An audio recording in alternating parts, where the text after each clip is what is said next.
Alright everybody, welcome back to the channel. If you just joined in, thanks for watching. A special one for you here, picking up my 7060 from the shop. Figured I'd do a cold start. It's only, well, it's not real cold. It's like 48 or something. I'll check and tell you what temperature it is. So anyway, here goes nothing.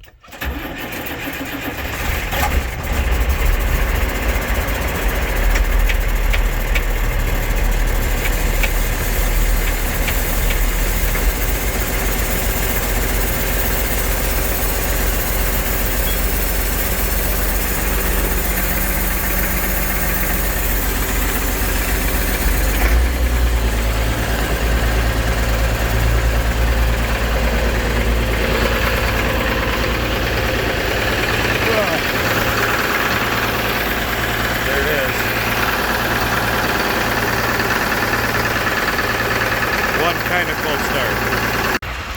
Alright guys, sorry for the wind. This was supposed to be a dual video of getting our big tractor, and I was going to bring home our new implement. I'm very proud of.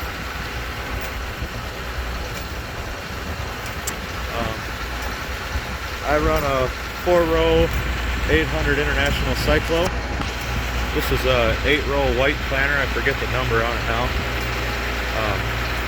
Needs a little bit of work. Not a lot of work though. The guy was planning with it. So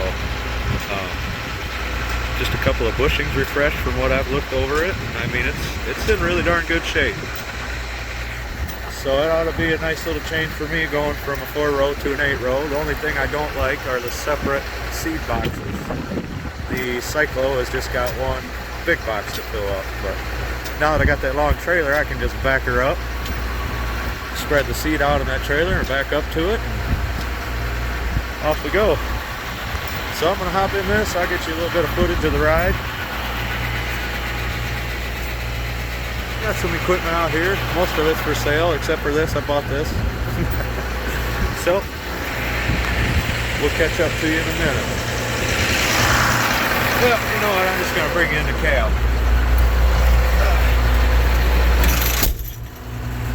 This needs a cab kit, obviously. I have it, I got to put it in. It's a good running tractor. I overhauled this last spring. 426 in this one. It's not, it doesn't have a little 301 in it, guys, so you don't need to holler at me for that. This one's power shift. It's dirty, it's filthy. When I got it, it was dirty and filthy. I overhauled it, and there was a mouse nest in the radiator. I don't know, everything was closed up when I got it, but at some point it was opened up and there was a mouse nest in the radiator. So the first time I was trying to work it, it got a little warm. Got her shut down before anything got warm because I put my extra gauge in there. But anyway, so then I had to take the intercooler apart, just all that fun stuff, the oil cooler, radiator out, try to flush the head out, and I got her. But anyway, so then we were using it to haul in grain, and it didn't want to shift into third gear. Bob was driving, he said it was just kind of a crunch. So we parked it, and we finished the harvest season. And I went and drove it. I couldn't find anything wrong with the damn thing. Okay, well. So anyway, I don't have a shop to be able to work on this stuff. Oh boy. And I don't have a bungee cord for my bars. That's going to be annoying as can be. I'm going to have to do something about that. Anyway, I don't have a shop to work on it in the winter, so I decided to bring it over here, and they just cleaned the... There's some power shift valve spool things down here. I've done the research on it. I'm pretty confident that I could do it myself. But I just decided they could do it. They put new filters in it. And just pretty much preventative maintenance on it. And we're going to hope that it's okay now. So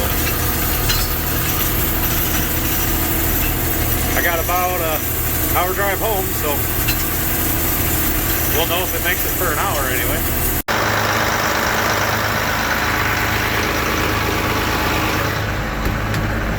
Okay, so anyway, I'm headed home here, and my lights just decide they want to stop working. As you see, of course, I stopped at a friend of mine's house, milks about 40 head of cattle. Good guy, got into some conversations with him, and then people in the neighborhood decided to stop and ask him if he bought a new tractor, and then one guy stopped, had some homemade wine. Of course, I had to have a couple glasses of that. So it got to be a little bit later than I was expecting. But anyway, I'm just driving down the road, and I'm guessing that the light switch just quit working. My flasher is still working, so that's good. I won't get pulled over. But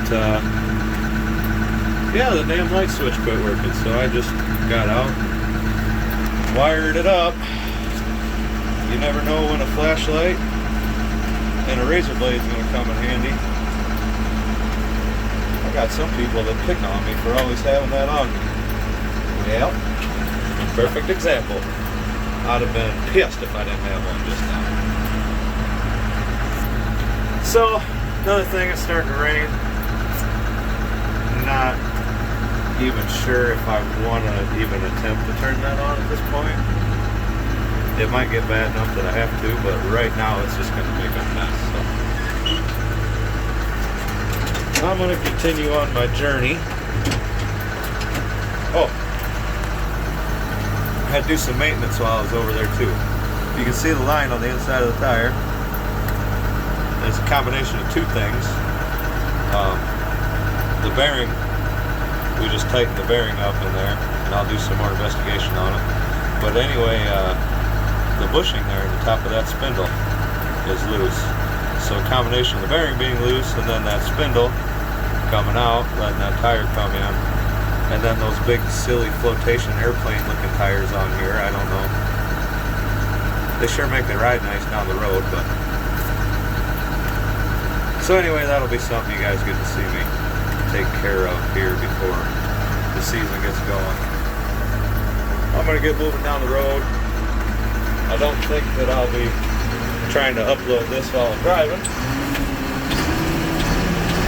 So I'll probably end up getting some more video for you along the road here. Alright everybody, hope you can hear me. Figured I'd take a chance to tell you a little backstory on this tractor. Found this on the interwebs. It was for sale. I can't quite remember what the guy was asking for it, but I didn't pay that. Went to go look at it, and he had the head off of it, and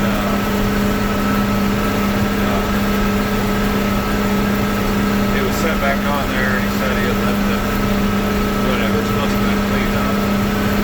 I had mentioned earlier about the, let me get over here. I mentioned earlier about the rat's nest in the radiator, and I don't know.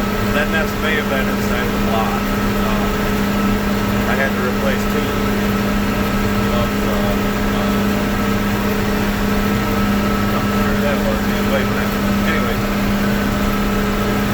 this had power crater pistons in it. Somebody, it seemed like it had freshly overhauled.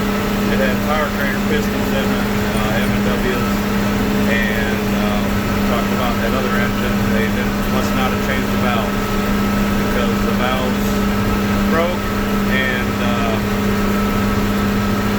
wreaked havoc. So this head that's on this engine is actually a head that I had off of another engine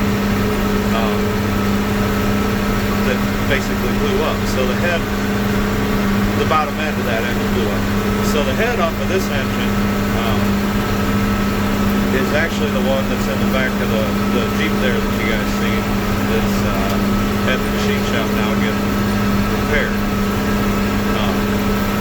So just kind of how that worked out with us. But when I went and looked at it, seeing what was wrong with it, the parts that I had, the rubber that was on it, we ended up buying this one for $1,800. And the guy wanted something crazy for it. I don't remember, like 35 or something. I'm like, look, yeah, you basically got a tractor in a basket here. You know, the block is usable. I have no idea what the condition of the rear end is. I said basically what I'm willing to pay you for the tires, and well, the tires are probably $3,500 for a new set of tires. So not to mention the front tires, so I probably. But anyway, he took my offer, and it didn't really matter. That's what I had to pay for it at the time. That was all I had. So I had to make the best shot. So it ended up getting overhauled. I'll try to get a couple of pictures. We ended up only, well, I had to replace all the pistons because I couldn't find a pair of power graders, and two of the cylinders, the valves had broke. It was bouncing around in there for how long? So then we had to change the cylinder, obviously, and yeah. So anyway, that's the story about this one that got rehomed. The other cylinders did. Been a good runner, minus a little issue with the transmission. They said there was a little bit of gunk in the power shift spools, and I think I mentioned this already, but runs good. I'm in 5th gear here. I just kind of right there in PTO range, but got a little bit of torque, bouncy up a little bit. 426. I like it. I can't say it's my favorite tractor on the farm, but it's pretty close. My lights have continued working. Something about no switch to be able to burn out, but there's also no fuse in that, so every once in a while I kind of look over to make sure nothing happened, and I can see my other wires there, my wonderful wire job. Like I said, I didn't know if this thing was going to run or what it was going to be like.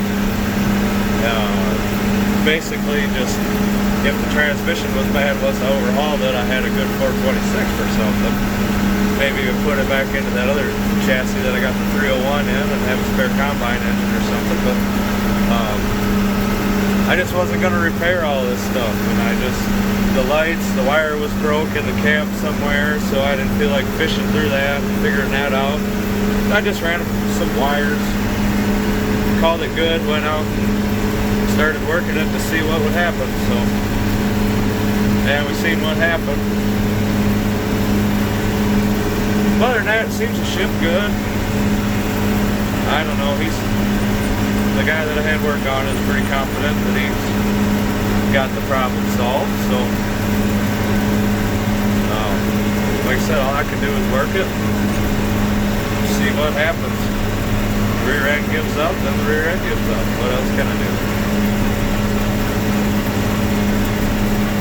So, I'm getting close to the farm.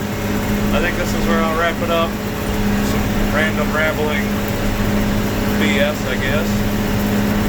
Tell a little story about our 7060 here. So, I hope you guys found it somewhat entertaining.